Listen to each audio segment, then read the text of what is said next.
Արդյոք իրատեսական է այսօր Արցախ վերադարձի մասին խոսելը։ Ձեզ կարող են մեղադրել այսպես իրացիոնալ պնդումներ անելու մեջ։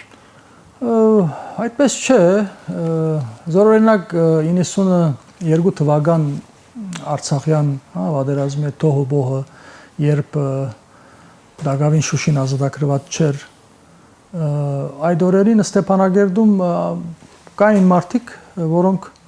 խոսում էին ոչ միայն Շուշին ազատագրելուց, այլ նաև Ագնան ազատագրելուց, ինչպես ադրբեջանցիք ասում են Աղդամը, կամ ինչպես Սերժ Սարգսյանն էր ասում, կամ բոլոր նախագահները։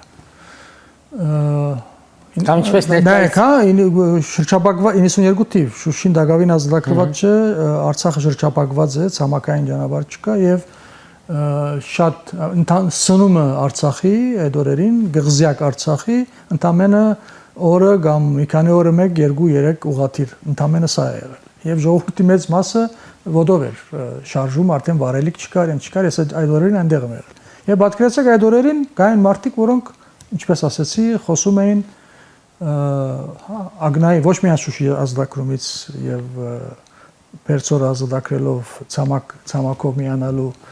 Հայաստանին, այլ նաև Ագնան ազատագրելուց էին խոսում։ Ագնան այն քաղաքն է, որ ասենք իր հեղինակությամբ կարող ենք ասել Ադրբեջանի երկրորդ քաղաքն էր։ Եվ սակայն այդ 92-ին, երբ որ ինչ-որ մարդիկ այդ միտքը հայտնում են, շատերն ասում են, ինչ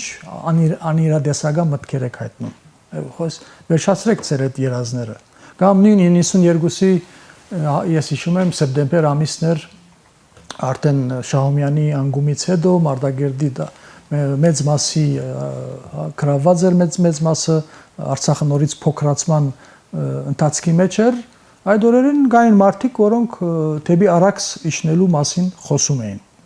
եւ այդպես էլ եղավ ինչպես մեզ հաջողվեց Ագնանները ազատագրել այդպես էլ թեպի Արաքս իջնել եղավ ասածս ինչն է այսօր Ցեզ կարող է թվալ, որ այնինչի մասին հզոր Հայաստանից երբ մենք խոսում ենք, դա իրացիոնալ է, ոչ իրադեսական է, այդպես չէ։ Դե ինչու ենք նաև լավադես, ես անցամբ ինչու եմ նաև լավադես, այդ լավադեսությունը նաև հիմք ունի որոշ փաստարկների հիման վրա է, որ նաև այդպես խոսում ենք, հա։ Նախ եւ առաջ հետեւյալը ասենք, որ եթե հետահայաց պատմությունը նայենք մեր ժողովրդի, շատ ավելի ծանր օրեր ենք, հա 100 տարի առաջ, 150 տարի առաջ, շատ ավելի ծանր օրեր են եղել եւ մենք հայ ժողովուրդը կարողացել է հաղթահարել եւ այդ ամենադժվար օրերից հետո նույնիսկ ծնել 18-20 թիվ անկախ պետություն, որը եթե 1900-ականների սկիզբ, եթե այդ մասին որը մեկ միտք հայտներ, գասեին այս երազողն ով է, ովքեր են։ Այսօր այս ինչքան էլ որ հա այս որ վերջի ողբերգությունից հետո հարվածը շատ մեծ էր ես նկատի ունեմ Արցախի թեկուզ ժամանակավոր գորուստի եւ ժողովրդի ամբողջությամբ դուրս գալը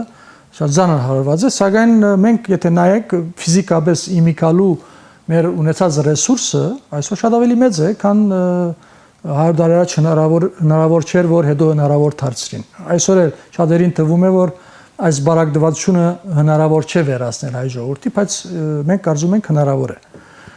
Սրա նաև եկել է օգնելու աշխարհակահաղական զարգացումները, որ այնքան կարևոր են մեր նման փոքր երկրների համար։ Եվ եթե այսօր փորձենք համեմատել զարգացումները եւ 100 տարի առաջվա զարգացումները, մենք կարող ենք ասել, որ այսօր շատ ավելի նպաստավոր պայմաններ են մեր շուրջ։ Եթե այսօր մենք Երևանում ունենայինք ազգային քաղաքական գլուխ,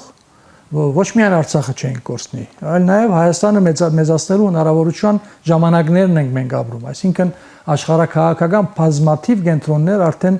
իշահ, այսինքն շահերի համընկնելու պատճառով իօգուտ մեծ գեցված կարող էին դրսևորել, այսօր էլ կարող են դրսևորել։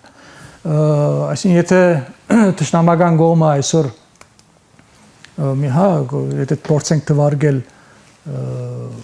մի քանի պետություն են, նաև մենք կարող ենք թվարկել շատ ավելի պետությունների անուններ,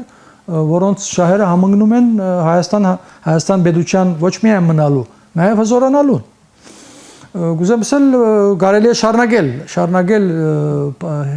լավադեսության նաև շոշափելի փաստարկներից խոսել, Սակայն ամենակարևորը ես կուզեմ վերադառնալ դեպի մեզ,